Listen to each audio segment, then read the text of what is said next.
Hello friends, welcome to Topper Brains. आज हम लोग चैप्टर 3 पढ़ेंगे, सिंथेटिक फाइबर्स एंड प्लास्टिक्स। तो हम लोग स्टार्ट करते हैं और देखेंगे क्या होता है सिंथेटिक फाइबर्स एंड प्लास्टिक्स। आप लोग वीडियो को लास्ट तक देखिएगा और अच्छा लगे तो लाइक कीजिएगा। आइए हम लोग स्टार्ट करते हैं। तो जनरली हम लोग जो क्लोथेज वेयर करते हैं, जो हम लोग क्लोथेज पहनते हैं, कपड़े जो पहनते हैं, वो सब जो होता है वो फाइबर से ही बने होते हैं। फाइबर्स जो होता है वो नेचुरल फाइबर भी होता है और मैन मेड फाइबर भी होता है। Fibres fibres are also used for making a large variety of household articles. बहुत सारे हाउस होल्ड आर्टिकल्स बनाए जाते हैं फाइबर से, जो हम लोग देखेंगे इस चैप्टर में। बहुत सारा चीज़ इसमें पता चलेगा। फिर you have read in your previous classes that natural fibers like cotton, wool, silk, etc. are obtained from plants and animals. The synthetic fibers, on the other hand, are made by human beings. That is why these are called synthetic or man-made fibers. तो synthetic fibre जो होते हैं, जो कि human के द्वारा बनाया जाता है, मैन मेड होता है, इसलिए उनको सिंथेटिक कहा जाता है, मैन मेड कहा जाता है। सिंथेटिक फाइबर होता है और नेचुरल फाइबर होता है। दो टाइप का फाइबर्स होता है।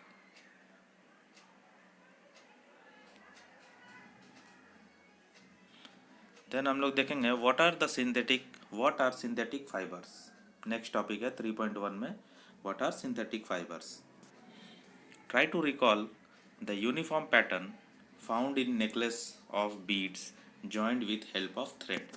जो हम लोग नेकलेस देखते हैं, ये जो यहाँ डायग्राम में दिया गया है, यहाँ पे जो डायग्राम में दिया हुआ है, ये जो नेकलेस का बीड्स है, ये जो छोटा छोटा बीड्स है, ये बीड्स को जॉइन किया गया है by the help of a thread. इसके अंदर एक थ्रेड है।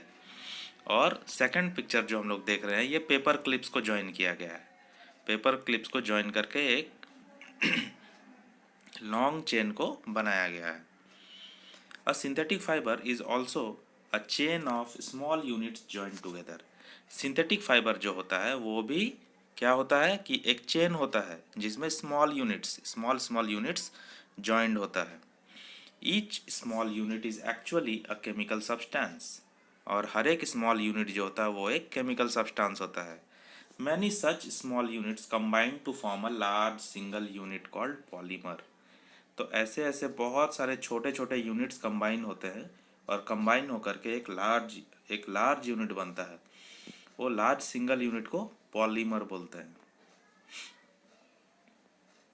The word polymer comes from two Greek words, poly meaning many and mer meaning part या unit। पॉलीमर दो वर्ड से मिलकर के बनता है, दो वर्ड से। तो दो वर्ड में एक है पॉली और दूसरा है मर। पॉली का मतलब होता है मल्टीपल, बहुत सारा, और मर का मतलब होता है पार्ट, यूनिट। तो जिसमें बहुत सारा पार्ट है, बहुत सारा पार्ट मिलकर के जो बनता है वो पॉलीमर होता है। So a polymer is made of many repeating units. तो पॉलीमर जो होता है वो मैनी रिपीटिंग यूनिट से मिल करके बनता है। देन यहाँ पे बॉक्स में दिया गया है separately, polymers occur in nature also. Polymer जो होता है वो नेचर में भी ऑकर होता है।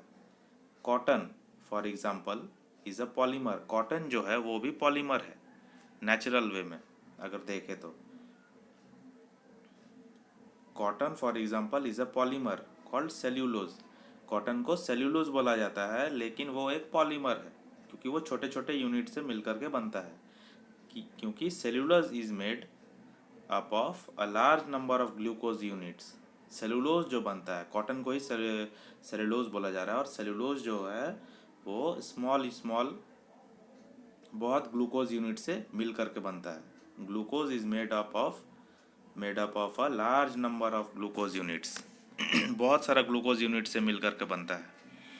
देन है types of synthetic fibres. Synthetic fibres कितने टाइप के होते हैं वो हम लोग देखेंगे। तो पहला है हम लोगों का सिंथेटिक फाइबर में रेयन। और सिंथेटिक फाइबर का मतलब होता है मैनमेड फाइबर, जो ह्यूमन बींग्स के द्वारा बनाया गया, जो नेचुरल नहीं है। तो इसमें है रेयन सबसे पहला। You have read in class 7 that silk fiber obtained from silkworm is discovered in China and was kept as a closely guarded secret for a long time. ये जो हम लोगों का सिल्क फाइबर जो ऑब्टेंड होता था, सिल्क फाइबर जो बनाया जाता था सिल्क वॉर्म से, सेरीकल्चर से, तो ये चाइना में डिस्कवर किया गया था और इसको बहुत टाइम तक इसको छुपा करके सीक्रेट के तौर पे रखा गया था. Fabric obtained from silk fibre was very costly. जो फैब्रिक जो है सिल्क फाइबर से बनता था वो बहुत कॉस्टली होता था. But it's beautiful texture fascinated everybody. इसका जो ब्यूटीफुल टेक्सचर है वो सबको बहुत अट्रैक्ट करता था. किसका? ना सिल्क का. Attempts were made to make silk artificially. कुछ अटेम्प्ट्स किया गया ताकि सिल्क को आर्टिफिशियली बनाया जा सके. Towards the end of the 19th century, scientists were successful in obtaining a fiber having properties similar to that of silk. तो 19th century में हमारे साइंटिस्ट्स को सक्सेस मिला वो सिल्क ऑब्टेन करने में. Such a fibre was obtained by chemical treatment of wood pulp. Chemical treatment किया गया वुड पल्प का, जो कि एक नेचुरल सब्सटेंस है. वुड जो है, लकड़ी, वो एक नेचुरल सब्सटेंस है. तो वुड पल्प के हेल्प से उसका केमिकल ट्रीटमेंट करके सिल्क ऑब्टेंड किया गया. दिस फाइबर ऑब्टेंड किया, सिल्क ऑब्टेंड किया. This fibre was called rayon और आर्टिफिशियल सिल्क. और उस फाइबर को रेयन कहा गया, रेयन नाम दिया गया, और आर्टिफिशियल सिल्क कहा गया उसको. Although rayon is obtained from a natural source wood pulp. जबकि हम लोग देख रहे हैं कि रेयन जो है वो ऑब्टेन्ड कहाँ से हुआ? वुड पल्प से हुआ, जो कि एक नेचुरल सब्सटेंस है. Yet it is a manmade fibre. फिर भी ये एक मैनमेड फाइबर के कैटेगरी में आता है. कौन? रेयन. ये ध्यान में रखना है कि कौन आता है? रेयन. रेयन जो है वो मैनमेड फाइबर के कैटेगरी में आता है. जबकि वो बनता कैसे है? वो वुड पल्प के थ्रू बनता है, वुड पल्प का केमिकल ट्रीटमेंट के द्वारा. It is cheaper than silk. ये जो है ये सिल्क से बहुत सस्ता होता है, चीपर होता है. And can B woven like silk fibres. It can also be died in wide variety of colours. इसको बहुत तरह के कलर्स में डाई किया जा सकता है. Rayon is mixed with cotton to make bedsheets और mixed with wool to make carpets. तो रेयन को मिक्स किया जा सकता है कॉटन के साथ बेडशीट बनाने के लिए, और मिक्स किया जा सकता है ऊल के साथ ताकि कारपेट बनाया जा सके, जो कि फिगर 3.2 में दर्शाया गया है. ये है बेडशीट, कारपेट. देन आता है दूसरा सिंथेटिक फाइबर क्या है? नाइलन. नाइलन को तो हम लोग बहुत देखते हैं, कितना यूज़ होता है, कॉमनली यूज़ होता है, कॉमनली यूजेबल आइटम है ये. Nylon is another manmade fibre. ये भी एक अनदर मैनमेड फाइबर है. In 1931, it was made without using any natural raw material from plants or animal. ये भी जो है 1931 में बनाया गया. It was made without using any natural raw material. तो नाइलॉन जो बनाया गया वो बिना नेचुरल रॉ मटेरियल का बनाया गया. ऐसा सिंथेटिक फाइबर है ये, जिसमें नेचुरल कुछ भी नहीं है, मतलब प्लांट्स एंड एनिमल का कोई पार्ट नहीं है नाइलन में. ये एक ऐसा सिंथेटिक फाइबर है. It was prepared from coal, water and air. It was first fully synthetic fibre. ये कोल, वाटर और एयर के मिक्स करके उसके थ्रू बनाया गया. Nylon fibre was strong, elastic and light. It was lustrous and easy to wash. ये lustrous भी है, स्ट्रॉन्ग, इलास्टिक भी है, और हल्का भी है, लाइट भी है, ईजी टू वॉश है. So it became popular for making क्लोथेज. इसलिए ये बहुत फेमस हो गया, इसलिए ये बहुत चलने लगा, पॉपुलर हो गया, हर जगह यूज़ होने लगा ये. कौन? नाइलॉन. नाइलॉन क्या है? एक सिंथेटिक फाइबर है जिसमें कोई भी रॉ मटेरियल नेचुरल यूज़ नहीं किया गया है. Natural raw material, plant animal use नहीं किया गया इसमें. We use many articles made from nylon such as socks, ropes, tents, toothbrushes, car seat belts, sleeping bags, curtains. तो हम लोग ये सब बहुत सारी चीज़ें यूज़ करते हैं, जैसे कि सॉक्स, रोप्स, रस्सी, टेंट्स, टूथब्रश, बहुत कुछ यूज़ करते हैं, स्लीपिंग बैग्स, जो फिगर 3.3 में दिया गया है। नाइलॉन इज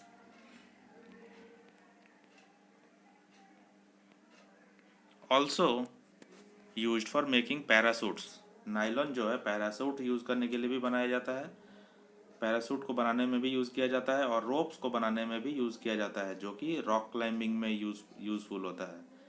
मीन्स इतना स्ट्रॉन्ग होता है ये nylon fibre. A nylon thread is actually stronger than a steel wire. Nylon का जो थ्रेड होता है वो स्टील वायर से भी स्ट्रॉन्ग होता है। तो यहाँ पे एक एक्टिविटी किया गया है, तो इस एक्टिविटी में सबका स्ट्रेंथ चेक करने के लिए स्ट्रेंथ ये किया गया है। ये आप लोग फिगर में देख सकते हैं, एक आयरन का स्टैंड लिया गया है, इसमें थ्रेड यहाँ पे दिया गया है, थ्रेड में एक प्लेट टाइप का कुछ लगाया गया है, और इसमें हम लोगों को वेट रखना है, कुछ वजन रखना है, तब तक वजन रखना है जब तक ये थ्रेड जो है ये टूट ना जाए। ये कॉटन का थ्रेड पहले यूज़ किया गया, ये पहले कॉटन का थ्रेड यूज़ किया गया। देन आपको उसी तरह से उस कॉटन को वो कॉटन कितना वेट झेल पाता है उसमें वज़न रखना है, 5 ग्राम, 10 ग्राम, फिर 250 ग्राम, ऐसे करके बढ़ाना है वज़न को, और देखना है कि कब तक वो टिकता है, कितना वज़न वो ले सकता है। तो जब वो टूट जाए तो उसके बाद उसको यहाँ पे नोट करना है। उसके बाद वूल को यूज़ करना है, कॉटन के जगह पे वूल को यूज़ करना है, वूल को यूज़ करके वेट लगाना है उसमें, देखेंगे कि कितना वेट वूल सह सकता है, कब तक टूट नहीं रहा, तो वो सबका नोट करना है। सिल्क यूज़ करना है, नाइलॉन यूज़ करना है, सारे थ्रेड्स को यूज़ करना है, और हम लोगों को देखना है कि कौन सबसे ज़्यादा स्ट्रॉन्ग है। Note that all the thread should be of the same length and almost of the same thickness. Length भी सेम होना चाहिए थ्रेड का, और थिकनेस भी सेम होना चाहिए इस एक्टिविटी में। देन है पॉलिस्टर एंड एक्राइलिक। अब ये टॉपिक है पॉलिस्टर और acrylic. Polyester is another synthetic fibre. Polyester जो होता है वो एक दूसरा सिंथेटिक फाइबर है, लेकिन सिंथेटिक फाइबर ही है। सिंथेटिक फाइबर मतलब मैन मेड फाइबर, ये ध्यान में रखना है हमेशा। तो और पॉली का मतलब हम लोग अभी जस्ट पढ़े, पॉली का मतलब मैनी, जो मैनी यूनिट से मिल करके बना हो। Fabrics made from this fibre does not gate wrinkled easily. तो पॉलिस्टर फाइबर से जो बनता है, जो फैब्रिक, जो कपड़े, वो रिंकल नहीं होते हैं। रिंकल का मतलब जो मुड़ जाना, दाग आ जाना, फिर उसको हम लोग को प्रेस करना पड़ता है, तो वो कॉटन में ज़्यादा होता है। लेकिन पॉलिस्टर का क्लोथ अगर रहेगा तो उसमें रिंकल्स नहीं आएगा, वो मुड़ेगा नहीं, उसमें कुछ भी मुड़ेगा नहीं, वो एकदम प्लेन रहेगा, पॉलिश रहेगा, और शाइन भी रहता है। It remains crisp and is easy to wash, और ईजी टू वॉश भी होता है। सो मोस्टली हम लोग देखे हैं कि स्पोर्ट्स का जो कपड़े होते हैं वो इस तरह के होते हैं, जिसको प्रेस करने का ज़रूरत ही नहीं होता है। वॉश किया, इजीली वॉश भी हो जाता है, सारा गंदा वॉश आउट हो जाता है, और वो एकदम क्रिस्प रहता है, मतलब उसमें कोई भी रिंकल्स नहीं आता है। So it is quite suitable for making dress material. You must have seen people wearing polyester shirts and other dresses. तो लोगों को आप लोग देखे होंगे कि पॉलिस्टर शर्ट या पॉलिस्टर टी शर्ट्स ज़्यादा यूज़ करते हैं। देन है Terylene. Terylene is a popular polyester. Polyester का एक पॉपुलर जो ये है नाम है, वो है टेरिलिन। इसको ध्यान में रखना है। It can be drawn into very fine fibers that can be woven like any other yarn. Then PET, polyethylene terephthalate. Polyethylene terephthalate is a very familiar form of polyester. Polyester का ये एक और form है PET, polyethylene terephthalate. It is used for making bottles, utensils, films, wires, and many other useful products.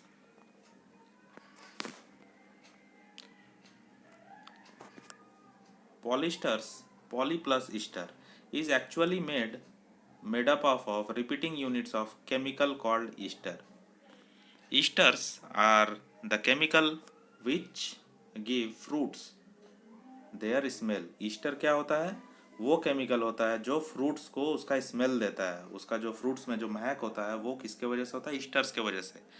और बहुत सारे esters के repeating unit के मिलने के बाद पॉलिस्टर बनता है।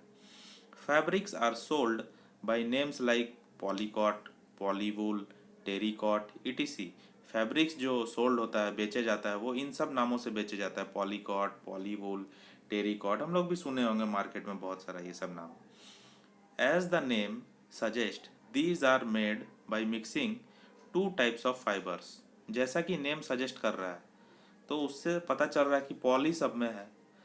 पॉली होने की वजह से क्या हो रहा है कि नाम से ही पता चल रहा है कि इसमें बहुत सारा एक या एक से अधिक जो ये है मिक्स करके बना, एक से अधिक फाइबर मिक्स करके बनाया गया है। Polycot is a mixture of polyester and cotton. ये देखिए पॉलीकॉट जो होता है वो क्या होता है, mixture of polyester and cotton. Polywool क्या होता है, polywool is a mixture of polyester and wool. तो ये सब ध्यान में रखना है, एमसीक्यू में ये सब क्वेश्चन पूछा जा सकता है।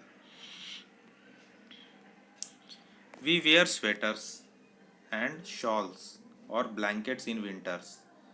Many of these are actually not made from natural wool. हम लोग जो स्वेटर्स यूज़ करते हैं, शॉल्स यूज़ करते हैं ठंड में, या ब्लैंकेट यूज़ करते हैं, वो जनरली जो है वो नेचुरल वूल से नहीं बना होता है actually. Though they appear to resemble wool, लेकिन वो लोग वूल की तरह दिखते तो हैं। These are prepared from another type of synthetic fibre called acrylic.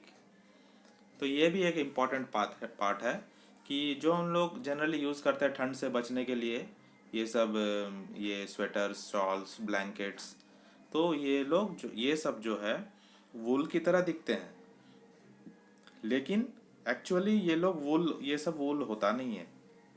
ये क्या होता है, ये ये सिंथेटिक फाइबर से ही प्रिपेयर किया गया हुआ मटेरियल है जिसको एक्राइलिक बोलते हैं। The wool obtained from natural sources is quite expensive. जो नेचुरल सोर्सेज से जो वूल बनता है, ऑब्टेंड होता है नेचुरल सोर्सेज से, जैसे एनिमल से ऑब्टेंड होता है वूल, नेचुरली ऑब्टेंड हो रहा है, तो वो बहुत महंगा होता है, बहुत एक्सपेंसिव होता है। Whereas clothes made from acrylic are relatively cheap. और एक्राइलिक से जो बनता है वो कपड़ा बहुत चीप होता है, बहुत सस्ता होता है। अगर वूलन क्लोथ्स अगर सस्ता मिल रहा है तो वो आप समझ सकते हैं कि एक्राइलिक से बना हुआ होगा, क्योंकि वो सिंथेटिक फाइबर है। सिंथेटिक फाइबर है लेकिन दिखता जरूर है वूल की तरह, लेकिन वो सिंथेटिक है, मैन मेड है। लेकिन जो नेचुरली ऑब्टेंड वूल होगा, नेचर से जो बना होगा, एनिमल से डायरेक्टली, उस वूल का बना हुआ स्वेटर्स या शॉल का कीमत जो है वो बहुत ज़्यादा होगा, वो बहुत महंगा होगा। They are available in variety of colours. Synthetic fibres are more durable and affordable which makes them more popular than natural fibers। क्या है ना कि सिंथेटिक फाइबर जो होता है, जो एक्राइलिक है, सिंथेटिक फाइबर, मैनमेड फाइबर, वो बहुत सस्ता होता है और बहुत ड्यूरेबल होता है। ड्यूरेबल का मतलब होता है कि वो बहुत लंबे समय तक चलता है, बहुत टिकाऊ होता है, जिसके वजह से ये पॉपुलर हो जाता है लोगों के बीच में। कम दाम में मिल जा रहा है और टिकाऊ भी है, तो लोग उसको ही प्रीफर करते हैं। और नेचुरल फाइबर जो होता है ज़्यादा टिकाऊ नहीं होता है, और सबसे बड़ी बात है कि वो महंगा होता है, तो लोग उसको प्रीफर करने लगते हैं, सिंथेटिक फाइबर्स को, एक्राइलिक को। You have already performed an activity of burning natural and synthetic fibres in class 7. What did you observe? When you burn synthetic fibers, you find that their behavior is different from that of the natural fibers. You must have noticed that synthetic fibers melt on heating. This is actually a disadvantage of synthetic fibers. If the clothes catch fire, it can be disastrous. The fabric melts and sticks to the body of the person wearing it. We should therefore not wear synthetic clothes while working in kitchen और इन a laboratory. बहुत important बात यहाँ पे कहा गया इस paragraph में कि सिंथेटिक फाइबर्स जो हम लोग यूज़ करते हैं, जिसके बारे में अभी हम लोग बात की है, एक्राइलिक से बने हुए जो कपड़े होते हैं, तो वो तो इजीली अवेलेबल होता है और चीप होता है बहुत, और ड्यूरेबल भी होता है, लोग खरीदते भी हैं। लेकिन हम लोगों ने एक बार पिछले क्लासेस में एक एक्टिविटी भी किया था कि नेचुरल फाइबर को और मैनमेड फाइबर, सिंथेटिक फाइबर को जलाया गया। तो जलाने पे क्या होता है, सिंथेटिक फाइबर जो मैनमेड फाइबर है, जो आर्टिफिशियल फाइबर है, जिसको सिंथेटिक बोलते हैं, उसको जब जलाते हैं तो वो पिघलने लगता है, वो पिघलने लगता है और पिघल करके वो बॉडी में चिपक जाता जाएगा, ऐसा है हीट होने पे। तो ये बहुत खतरनाक होता है। अगर कभी उसमें, ये उसका डिसएडवांटेज है, अगर उसमें कभी फायर लग गया किचन में काम करते हुए, वो ड्रेस पहने हुए या वो स्वेटर पहने हुए, तो उसमें अगर आग लग गया तो वो बहुत डिजास्ट्रस होगा, क्योंकि वो हमारे बॉडी में चिपक जाएगा, जो पर्सन उसको वेयर किया हुआ है। तो ये बहुत खतरनाक साबित हो सकता है। इसलिए बोला जाता है कि सिंथेटिक क्लॉथेस को यूज़ नहीं करना चाहिए किचन में। किचन में अगर लेडीज़ यूज़ कर रहे हैं इसको, या फिर कोई भी काम करने वाला किचन में है, तो उसको सिंथेटिक फाइबर अवॉइड करना चाहिए, क्योंकि वो बहुत जल्दी फायर को कैच करता है और वो पिघलने लगता है, मेल्ट होता है, मेल्ट होकर के बॉडी में चिपक जाता है, जो बहुत ही नुकसानदेह हो सकता है। तो ये इसका सिंथेटिक क्लोथेस का डीमेरिट है। अगर क्वेश्चन में पूछा जाए कि इसका डिसएडवांटेज क्या है सिंथेटिक फाइबर का, तो ये बहुत बड़ा डिसएडवांटेज हो सकता है कि उसको किचन में अगर पहना जाए तो वो डिजास्ट्रस प्रूव हो सकता है लोगों के लिए, अगर उसमें आग लग जाए तो। All the synthetic fibers are prepared by a number of processes using raw materials and petroleum origin called petrochemicals। ये एक और चीज़ है। All the synthetic fibres are prepared by a number of processes. सारे सिंथेटिक फाइबर जो होता है वो बहुत सारे प्रोसेसेस से बनता है, using raw materials of petrol origin.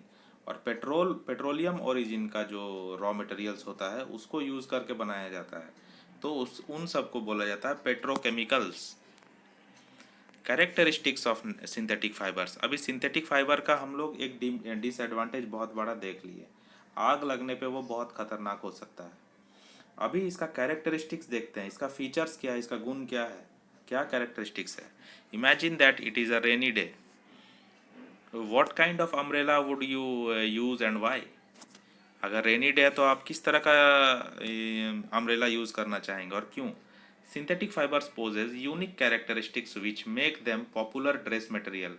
हम लोग जैसा कि सिंथेटिक फाइबर के बारे में बहुत कुछ अभी देखें, जिसके चलते वो बहुत पॉपुलर होता है लोगों के बीच में।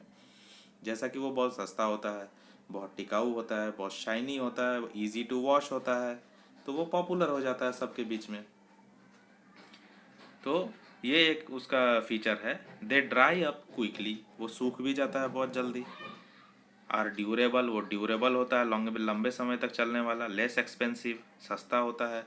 रेडिली अवेलेबल, ईजिली अवेलेबल हो जाता है कहीं भी। एंड ईजी टू मेंटेन, और मेंटेन करना भी ईजी है, उसको प्रेस भी नहीं करना पड़ता है, उसमें रिंकल्स भी नहीं आते हैं। Perform the following activity and learn yourself. क्या एक्टिविटी दिया गया है। Take 2 cloth pieces of the same size रफली ½ मीटर स्क्वायर ईच। 2 क्लोथेज लेना है, ½ metre square each.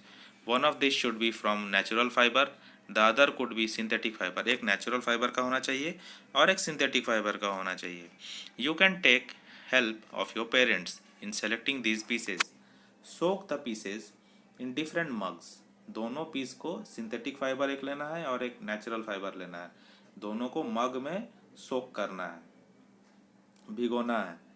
The same amount of water, और सेम अमाउंट ऑफ वाटर दोनों में डालना है, दोनों को उसमें डालना है और वाटर को सोक कराना है। Take the pieces out of the containers after 5 minutes and spread them in the sun for a few minutes. और क्या करो कि उसको भिगो देने के बाद उसको वहाँ से निकालो और सन में, सनराइज में उसको रख दो 5 में, कुछ फ्यू मिनट्स के लिए, 5 मिनट के बाद भिगाने के। और compare the volume of water remaining in each container. और कंपेयर करो कि दोनों कंटेनर जो है, दोनों कंटेनर में कितना पानी बच गया है।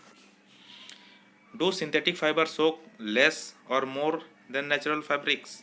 क्या सिंथेटिक फाइबर जो है वो कम पानी सोखता है।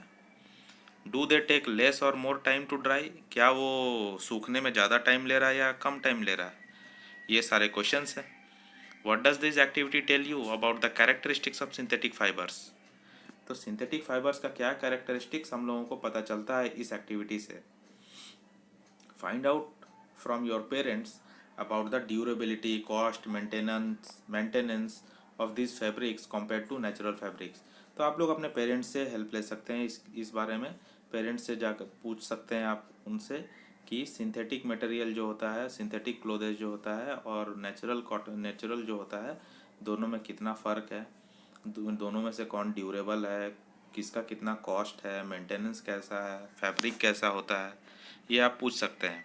और पूछ करके हमें भी बताइए और कमेंट भी कीजिए। देन है plastics. You must be familiar with many plastic articles used every day. तो हम लोग हर जगह जो एवरीडे यूज़ होता है प्लास्टिक, वो तो हम लोग देख ही रहे हैं एवरीडे। तो make a list of such items and there uses. Plastic is also a polymer like synthetic fibre. Plastic जो है वो एक पॉलीमर है, वो एक पॉलीमर की तरह है, सिंथेटिक फाइबर है, सिंथेटिक फाइबर की तरह। All plastics do not have the same type of arrangement of unit. सारे प्लास्टिक का जो अरेंजमेंट होता है अंदर में, इनर पार्ट में, वो एक जैसा नहीं होता है। In some it is linear whereas in others it is cross linked. Figure 3.6 हम लोग देख सकते हैं। किसी किसी में वो लीनियर होता है, अरेंजमेंट जो होता है वो लीनियर होता है एक लाइन में, और किसी किसी में वो क्रॉस लिंक्ड होता है, ऐसे क्रॉस लिंक्ड है। तो ऐसा प्लास्टिक के अंदर जो इंटरनली होता है उसका अरेंजमेंट रहता है।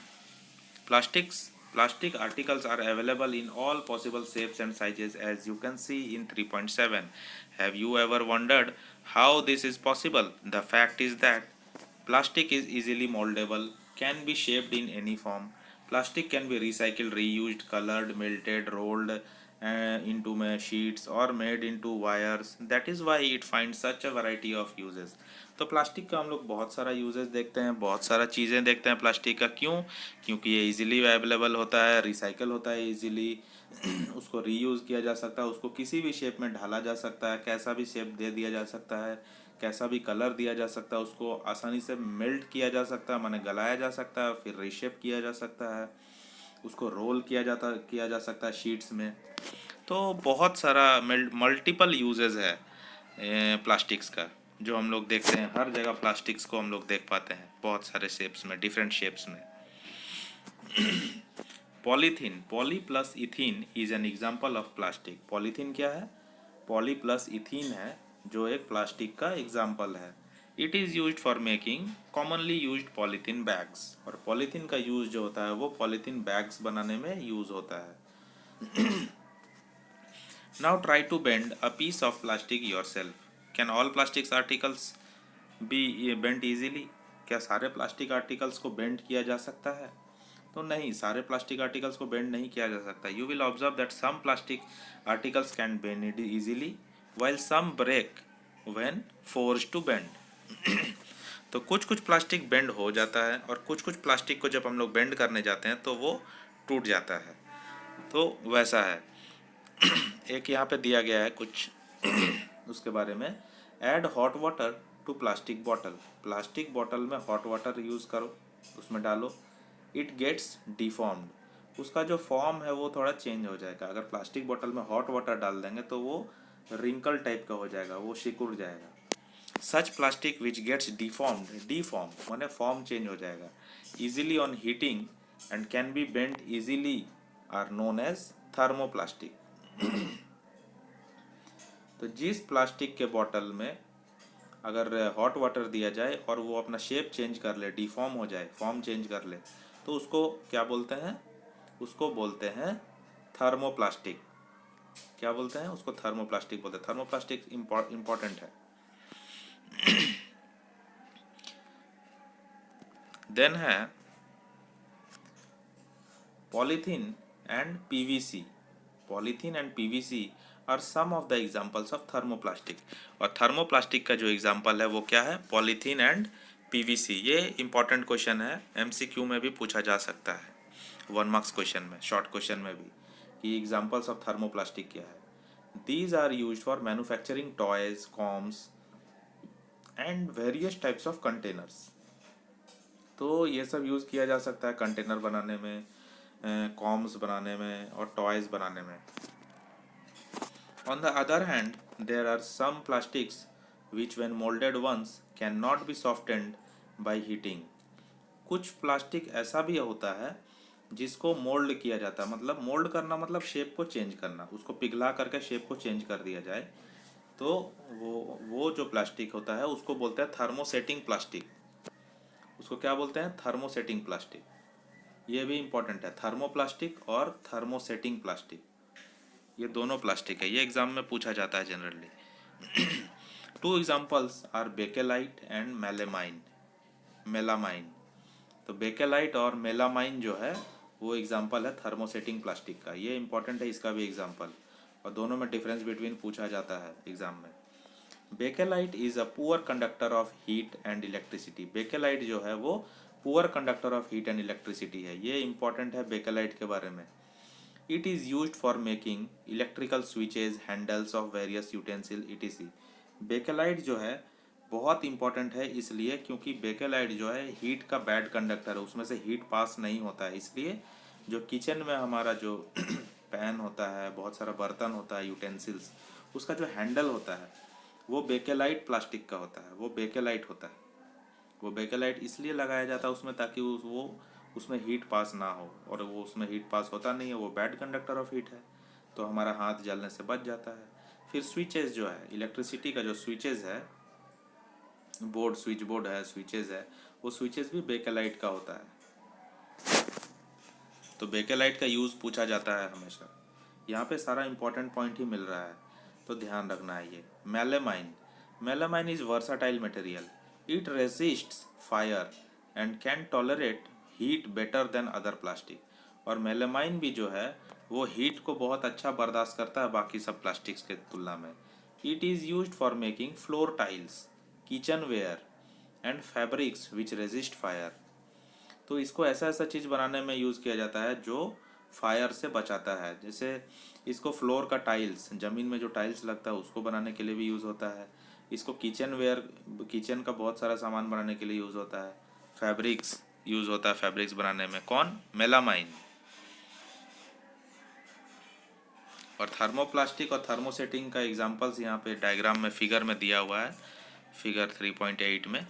ये स्विचेस है, ये कुकर का हैंडल है, ये सब है यूटेंसिल्स, तो ये सब बेकेलाइट है। और articles made from thermosetting plastic, और थर्मोप्लास्टिक ये है, some articles made of plastic. Then plastics as material of choice. Today, if we think of storing food, food item, water, milk, pickles, dry food, etc., plastic containers seem most convenient. This is because of their lightweight, lower price, good strength, and easy handling. Being lighter as compared to metals, plastics are used in car, aircraft, spacecraft too. This list is endless. If we start counting articles like slippers, furniture, decoration pieces, etc. Now, ठीक है, तो यहाँ पे बोला गया है कि plastics का यूज़ दिखाया गया कि कितना अनगिनत चीज़ों में हम लोग प्लास्टिक को यूज़ होते हुए देखते हैं। कभी हम लोगों को फूड रखना हो, वाटर रखना हो, मिल्क रखना हो, दूध रखना हो, कुछ भी, तो हम लोग ज़्यादातर कहाँ जाते हैं? प्लास्टिक कंटेनर में हम लोग रख लेते हैं, क्योंकि प्लास्टिक कंटेनर ईजिली अवेलेबल होता है, कन्वेनियंट होता है, ठीक है, लो प्राइस होता है, उसका स्ट्रेंथ अच्छा होता है, और इजी टू हैंडल होता है, कोई टेंशन नहीं है उसमें। और ये हल्का भी होता है, तो मेटल से हल्का होता है। मेटल्स जो होता है, जो हम लोग नॉन मेटल चैप्टर पढ़े, उसमें मेटल नॉन मेटल हम लोग पढ़े, तो उससे तो ऑब्वियसली ये हल्का होता है। अगर वो चैप्टर अगर आप लोग नहीं पढ़े हैं तो डिस्क्रिप्शन में जाइए, डिस्क्रिप्शन में मैं लिंक प्रोवाइड कर दूंगा, आप जा कर के वो चैप्टर भी देखिए, मेटल एंड नॉन मेटल, बहुत इंपॉर्टेंट चैप्टर है वो। कल के ही वीडियो में मैंने उसका वीडियो दिया है, या फिर आप प्ले लिस्ट में जाकर भी देख सकते हैं। तो being lighter as compared to metals, metal से हल्का होने की वजह से plastics are used in cars, aircraft, जो व्हीकल्स होता है, कार हो गया, एरोप्लेन हो गया, फिर स्पेस क्राफ्ट हो गया, बहुत जगह में, एंडलेस जगह में हम लोग देखते हैं कि प्लास्टिक का यूज़ किया जाता है, क्योंकि वो हल्का भी होता है। तो हर जगह मेटल लगाना पॉसिबल नहीं होता है, तो कुछ हल्का करने के लिए प्लास्टिक्स को यूज़ कर लेते हैं। और ये लिस्ट जो है ये एंडलेस है, कभी ख़त्म नहीं होगा, क्योंकि प्लास्टिक का अगर हम लोग काउंट करें तो वो स्लीपर्स में, चप्पल में भी यूज़ होता है, फर्नीचर में भी यूज़ होता है, डेकोरेशन पीसेज में भी होता है, सब जगह यूज़ होता है। तो प्लास्टिक इज़ नॉन रिएक्टिव। अभी ये टॉपिक है, plastic is non reactive. You know that metals like iron get rusted when left exposed in the moisture and air. तो हम लोग मेटल नॉन मेटल चैप्टर में पढ़े थे कि मेटल को जब हम लोग मेटल जो है वो अगर हम लोग ऑक्सीजन के कांटेक्ट में और मॉइस्चर के कांटेक्ट में छोड़ दे बाहर में, तो वो रस्टिंग हो जाएगा, कॉरोजन हो जाएगा, उसका जो ऊपरी परत है वो खराब हो जाएगा, जंग लग जाएगा। लेकिन प्लास्टिक को अगर बाहर छोड़ दे तो प्लास्टिक में जंग नहीं लगता है। But plastic do not react with water and air. तो प्लास्टिक जो है वो नॉन रिएक्टिव है, वो रिएक्ट नहीं करता है वाटर के साथ, वो हवा के साथ रिएक्ट नहीं करता है, तो उसमें जंग भी नहीं लगता है। They are not corroded easily, वो कोरोड होता नहीं है। That is why they are use to store various kinds of material including many chemicals. इसीलिए प्लास्टिक कंटेनर को यूज़ किया जाता है बहुत सारा केमिकल रखने के लिए भी, क्योंकि वो रिएक्ट नहीं करता है।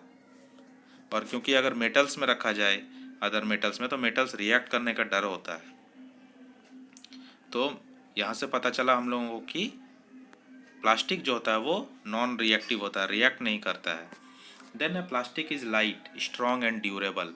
प्लास्टिक हल्का होता है, स्ट्रॉन्ग होता है और ड्यूरेबल होता है। वो तो हम लोग अभी ऊपर के टॉपिक्स में पढ़ भी चुके हैं। Since plastic is very light, strong, durable and can be molded into different shapes and sizes, it is used for various purposes. Plastics are generally cheaper than metals. They are widely used in industry and household articles. तो industry में भी use होता है, house hold में भी होता है। आप जहाँ देखेंगे वहाँ पे प्लास्टिक यूज़ होता है, क्योंकि ये इजीली अवेलेबल होता है, सस्ता होता है, उसको रिसाइकिल किया जा सकता है, रिसाइकिल करके उसको यूज़ किया जा सकता है हर जगह में। तो डेली लाइफ में बहुत यूज़ हम लोग देखते हैं प्लास्टिक का। देन अगला टॉपिक है प्लास्टिक्स आर पुअर कंडक्टर्स। तो कंडक्टर का मतलब हम लोग जानते हैं कि जो हीट, जिसके अंदर हीट पास हो जाए, जिसके अंदर इलेक्ट्रिसिटी पास हो जाए, वो कंडक्टर होते हैं, वो गुड कंडक्टर्स कहलाते हैं। और जिनसे पास नहीं होता है वो बैड कंडक्टर्स या पुअर कंडक्टर्स कहलाते हैं। तो प्लास्टिक कैसे पुअर कंडक्टर है हम लोग देखेंगे। You have learnt above that plastics are poor conductors of heat and electricity. Plastic से हीट पार क्रॉस नहीं करता है, तभी तो प्लास्टिक को बेकेलाइट को हम लोग यूज़ किया जाता है कुकर के हैंडल में, पैन के हैंडल में, तवा के हैंडल में। फिर इलेक्ट्रिसिटी उससे पास नहीं करता है, बैड कंडक्टर ऑफ इलेक्ट्रिसिटी है, तभी तो उसको स्विचेस में लगाया जाता है। स्विच को दबाने से कभी करंट लगता है? नहीं लगता है, इसलिए स्विचेस लगाया गया है वहाँ पे, प्लास्टिक का स्विचेस बेकेलाइट का। उससे इलेक्ट्रिसिटी पास नहीं होता, वो पुअर कंडक्टर ऑफ इलेक्ट्रिसिटी है, हीट का भी और इलेक्ट्रिसिटी का भी। That is Y electrical wires है प्लास्टिक कवरिंग। और वायर जो होता है, वायर में प्लास्टिक का ही कवरिंग होता है, उसमें कोई अदर कवरिंग कभी नहीं होगा, क्योंकि प्लास्टिक जो है वो बैड कंडक्टर है इलेक्ट्रिसिटी का भी। डिड यू नो में देखते हैं कुछ facts. Plastics find extensive use in health care industry. Health care industry means medical industry, hospitals में भी, हेल्थ केयर में भी प्लास्टिक का बहुत एक्सटेंसिव यूज़ होता है। वहाँ पे स्टिचिंग वुंड जो करते हैं, वुंड को, घाव को जो चोट लग जाता है, इंजरी हो जाता है, उसको स्टिच करते हैं, सिलाई जो करते हैं, वो जो स्टिच होता है वो भी प्लास्टिक का होता है। थ्रेड जो होता है, सिरिंज, इंजेक्शन का जो सिरिंज होता है वो प्लास्टिक का होता है। ग्लव्स जो है प्लास्टिक का होता है।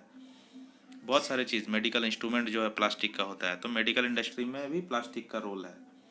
Special plastic cookware is used in microwave ओवन्स for cooking food. जो माइक्रोवेव ओवन होता है खाना बनाने के लिए, उसमें स्पेशल प्लास्टिक यूज़ किया जाता है कुकवेयर में। In microwave ovens heat cooks the food but does not affect the plastic vessel.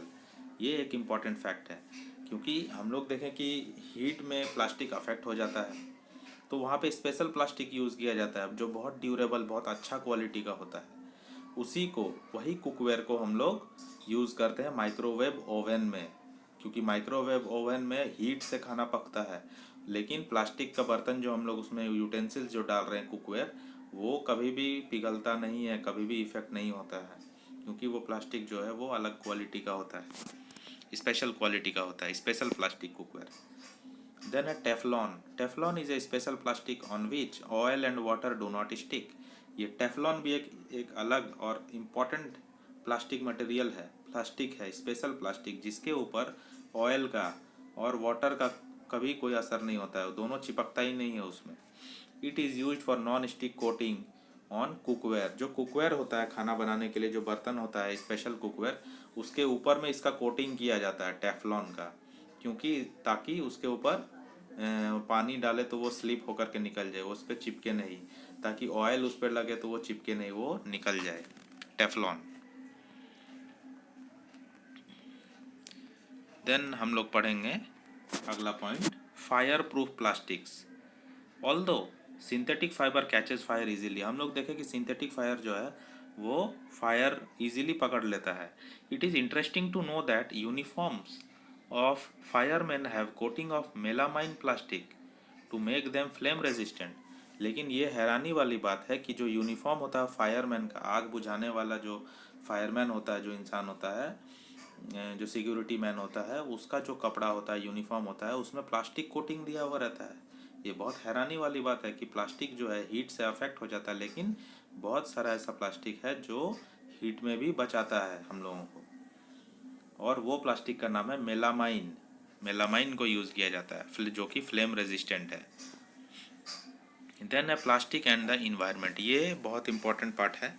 अभी तक तो हम लोगों ने प्लास्टिक का एडवांटेजेस देखा, कोई ऐसा जगह नहीं है जहाँ पे प्लास्टिक्स यूज़ नहीं होता है, लेकिन उसका हार्मफुल इफ़ेक्ट जो है वो हम लोगों को ही भुगतना पड़ता है अल्टीमेटली, वो अभी आने वाला है।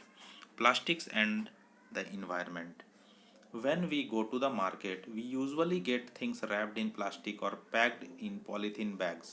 That is one reason why plastic waste keeps getting accumulated in our homes. Ultimately, plastic finds its way to the garbage. Disposal of plastic is a major problem. Why? Actually हम लोग जब market जाते हैं, कभी भी market जाते हैं, कुछ भी सामान हम लोग परचेज करते हैं तो वो प्लास्टिक में ही रैप करके हम लोगों को मिलता है। प्लास्टिक का बैग है, प्लास्टिक का कवर है, सब कुछ प्लास्टिक में। और हमारे घर में प्लास्टिक जो है एक्यूमुलेट हो जाता है, जमा हो जाता है बहुत सारा प्लास्टिक, और वो कहाँ जाता है? अल्टीमेटली गार्बेज में जाता है, डिस्पोज करते हैं हम लोग गार्बेज में, कचड़ा में। तो लेकिन ये प्लास्टिक जो है, डिस्पोजल ऑफ प्लास्टिक है, ये एक सबसे बड़ा मेजर प्रॉब्लम है। वो कैसे है? A material which gets decomposed through natural processes such as action of bacteria is called biodegradable. बहुत इंपॉर्टेंट क्वेश्चन है ये, बहुत इंपॉर्टेंट है ये। बायोडिग्रेडेबल का मतलब क्या होता है? तो वो मटेरियल जो डिकम्पोज हो जाता है, जो सड़ जाता है, जो ब्रेक डाउन हो जाता है नेचुरल प्रोसेस के थ्रू, और उसमें एक्शन किसका होता है? बैक्टीरिया का एक्शन के थ्रू। बैक्टीरिया जिसको डिकम्पोज कर देता है, जैसे पेपर को, उसको डिकम्पोज कर देगा, वो सड़ करके ख़त्म हो जाएगा, मिट्टी में मिल जाएगा। तो जो मिट्टी में मिल जाता है उसको हम लोग बोलते हैं बायोडिग्रेडेबल। बायो का मतलब ही होता है नेचर और लाइफ, और डिग्रेडेबल का मतलब होता है स्मॉल पार्ट में ब्रेक हो जाना, टूट जाना, और टूट के ख़त्म हो जाना। तो a material which is not easily decomposed by natural processes is termed as non biodegradable। तो जो मटेरियल इजीली डिग्रेड नहीं होगा, डिकम्पोज नहीं होगा, मिट्टी में नहीं मिलेगा, वो नॉन बायोडिग्रेडेबल होता है। और इसी कैटेगरी में आता है प्लास्टिक्स। प्लास्टिक्स कभी डिग्रेड नहीं होता है। तो प्लास्टिक बहुत ही हार्मफुल होता है हमारे नेचर के लिए। प्लास्टिक का यूज़ ये हम लोगों को तो बहुत कन्वीनियंस प्रोवाइड करता है, हम लोग बहुत इजीली सब चीज़ कैरी कर लेते हैं, सब कुछ इजीली यूज़ कर लेते हैं। लेकिन प्लास्टिक बहुत हार्मफुल है क्योंकि वो बायोडिग्रेडेबल नहीं है, वो सड़ता नहीं है। Since plastic take several years to decompose, बहुत सालों साल लग जाता है प्लास्टिक को डिकम्पोज होने में। It is not environment friendly, plastic is not environment friendly. Very important point to be noted my dear friends, that plastic is not environment friendly. Plastic कभी भी इन्वायरमेंट फ्रेंडली नहीं हो सकता, बहुत नुकसान पहुंचाता है ये इन्वायरमेंट को। इट कॉजेज इन्वायरमेंटल पॉल्यूशन, ये इन्वायरमेंटल पॉल्यूशन करता है। Besides the burning process in the synthetic material is quite slow and it does not get completely burned easily. अगर इसको जलाया भी जाए सिंथेटिक मटेरियल को तो ये कम्प्लीटली जलता नहीं है। इन the process it releases lots of poisonous fumes, और इस प्रोसेस में, जलाने के क्रम में, प्रोसेस में बहुत सारा इसमें से धुआं और बहुत सारा गंद निकलता है, फ्यूम्स निकलता है into the atmosphere causing air pollution, जिससे एयर पॉल्यूशन होता है। कभी आप लोग प्लास्टिक को जलाए होंगे तो आप लोग देखे होंगे किस तरह का उसमें से बदबू और किस तरह का उसमें से धुआं निकलता है जो एयर को पॉल्यूट करता है। और हम लोग गार्बेज डंप भी देखे हैं जहाँ पे कचरा डंप किया जाता है और वहाँ पे एनिमल्स जाते हैं और गार्बेज को खाते हैं. तो in the process of eating the food waste they swallow materials like polythene bags and wrappers of food. तो वो लोग फूड ढूंढते ढूंढते क्या होता है कि फूड जो है रैप किया हुआ रहता है आपका प्लास्टिक बैग में. तो प्लास्टिक का जो बैग होता है, पॉलीथीन जो होता है, वो जानवर जो है, गाय हो गया, ये कुत्ते हो गए, तो ये लोग खा जाते हैं उसके साथ बाय मिस्टेक. तो आप समझ सकते हैं कि इसका रिजल्ट, इसका कॉन्सिक्वेंसेस कितना बुरा होगा उनके हेल्थ के ऊपर में अगर वो प्लास्टिक खा जाते हैं तो. The plastic material chokes the respiratory system of these animals. तो ये प्लास्टिक मटेरियल जो है उनका जो रेस्पिरेटरी पार्ट है, रेस्पिरेटरी ऑर्गन जो है, सिस्टम जो है, उसको चोक कर देता है, उसको जाके अटका देता है. तो वो लोग सांस लेने में उन लोगों को प्रॉब्लम हो जाता है. और forms lining forms lining in their stomachs. और उसके स्टमक में वो बैठ जाता है, लाइनिंग हो जाता है. And can be cause there death. और उनका उससे मृत्यु भी हो जाता है, बहुत बार डेथ हो जाता है और बहुत बीमार भी पड़ जाते हैं वो लोग. The polybags carelessly thrown here and there are responsible for clogging of drains. तो जहाँ तहाँ हम लोग प्लास्टिक जो फेंक देते हैं उसके वजह से ड्रेन्स जो है वो भी क्लॉग हो जाता है, वो भी लॉक हो जाता है ड्रेन्स. तो वो भी बहुत हार्मफुल है हमारे लिए, क्योंकि ड्रेन्स लॉक हो जाता है तो वो बारिश में बहुत प्रॉब्लम करता है. बारिश में पानी ब्लॉक हो जाता है ड्रेन्स में. Sometimes we are very careless and throw the wrappers of chips, biscuits and other eatables on the road और in the parks, picnic places. तो हम लोग भी बहुत इरेस्पॉन्सिबल काम करते हैं. कभी कभी चिप्स खाते हैं, ईटेबल्स कुछ भी खाते हैं, बिस्किट खाते हैं और उसका प्लास्टिक जो है रोड पे थ्रो कर देते हैं, जो कि बहुत गलत है. तो हम लोगों को चाहिए कि हम लोग थ्रो ना करें. Avoid the use of plastics as far as possible. तो हम लोगों को कोशिश करना चाहिए जहाँ पे हम लोग अवॉइड कर सकते हैं वहाँ पे प्लास्टिक को यूज़ हम लोगों को नहीं करना चाहिए. Make use of bags made up of cotton, jute when you go for shopping. तो हम लोग शॉपिंग में भी जब जाते हैं तो हम लोगों को कॉटन बैग या फिर थैली जो में कॉटन का होता है और जूट का होता है वो सब यूज़ करना चाहिए ताकि प्लास्टिक का यूज़ कम हो पाए. The biodegradable and non biodegradable waste should be collected separately and dispose separately. और जो बायोडिग्रेडेबल वेस्ट है और नॉन बायोडिग्रेडेबल वेस्ट है, जो सड़ने वाला वेस्ट है उसको अलग जमा करना चाहिए और जो सड़ने वाला नहीं है उसको अलग. Practice this in your homes. और हम लोगों को ये अपने घर में ही प्रैक्टिस करना चाहिए. Can you suggest some other ways in which you can contribute towards reducing the use of plastics. तो आप लोग क्या सजेस्ट कर सकते हैं कुछ और अदर वे जिससे हम लोग प्लास्टिक से बच सकते हैं उसके हार्मफुल इफेक्ट से. तो कमेंट में जा कर के, वो कमेंट सेक्शन में जाकर आप कमेंट भी कीजिए कि अगर आपके पास कोई राय है या कोई टेक्निक है तो हमें बताइए. It is better to recycle plastic waste. Most of the thermoplastics can be recycled. तो प्लास्टिक्स को ज़्यादातर रिसाइकिल करके यूज़ करना चाहिए, उसको ज़्यादा फेंकना नहीं चाहिए इधर उधर. Make a list of items that can be recycled. However, during recycling, certain coloring agents are added. This limits its uses, especially for storage of foods. तो प्लास्टिक को जब रिसाइकिल करते हैं तो इसमें कलर भी बहुत यूज़ किया जाता है, जिसके वजह से ये हम लोगों को फूड स्टोरेज के लिए भी बहुत हानिकारक साबित हो सकता है. As a responsible citizen, remember 5R principle. एक रेस्पॉन्सिबल सिटीजन होने के नाते आपको 5R प्रिंसिपल याद रखना होगा. 5R, 5 principle: reduce, reuse, recycle, recover and refuse. हम लोगों को रिड्यूस करना है उसके यूज़ को. हम लोगों को अगर यूज़ कर भी रहे हैं तो उसको रीयूज़ करना है, रिसाइकिल करना है, रिकवर करना है और रिफ्यूज़ करना है. Develop habits which are environment friendly. तो हम लोगों को ऐसा हैबिट डेवलप करना है जो इन्वायरमेंट फ्रेंडली हो, जो इन्वायरमेंट को नुकसान ना पहुंचाए. कुछ फाइबर वाइज यहाँ पे दिया हुआ है. Do not throw plastic bags in water bodies और ऑन द रोड. रोड पे फेंकना नहीं है और वाटर बॉडीज़ में, रिवर वगैरह में तो एकदम ही नहीं फेंकना है. वहाँ पे एक्वाटिक एनिमल जो होते हैं उसको भी बहुत नुकसान पहुँचता है. एक्वाटिक एनिमल मतलब फिशेज हो गया, क्रैब्स हो गया, बहुत सारे एनिमल्स हैं ना. Take a cotton carry bag और jute bag while going for shopping. जब भी हम लोग शॉपिंग पे जाएं तो जूट बैग लेकर के जाएं, कॉटन का बैग लेकर के जाएं. तो ये सब हम लोग खुद से कर सकते हैं. Try to minimise the use of plastic materials. हम लोगों को कोशिश करना चाहिए कि हम लोग कम से कम प्लास्टिक मटेरियल यूज़ करें और कोई अदर ऑल्टरनेटिव यूज़ करके हम लोग काम को पूरा कर लें। Use steel lunch box instead of plastic one. और जैसे एग्जांपल हो गया कि स्टील लंच बॉक्स यूज़ करो, प्लास्टिक यूज़ करने से अच्छा होगा। फिर प्लास्टिक बॉटल यूज़ करने से अच्छा है कि स्टील का या कॉपर का वो सब का बॉटल यूज़ करें। तो ऐसे करके हम लोग इन्वायरमेंट को बचा सकते हैं, प्लास्टिक को थोड़ा सा अवॉइड करके। तो आप लोगों को ये वीडियो कैसा लगा, ये आप लोग हमें ये मेल करके या फिर आप कमेंट करके बताइए। मैं मेल आईडी अपना डिस्क्रिप्शन में दे दूंगा। आप लोगों का कोई भी क्वेश्चन हो तो आप मुझे मेल कर सकते हैं इजीली। और ये वीडियो अगर अच्छा लगा होगा तो लाइक कीजिए और चैनल को सब्सक्राइब कीजिए। Thank you friends, bye bye.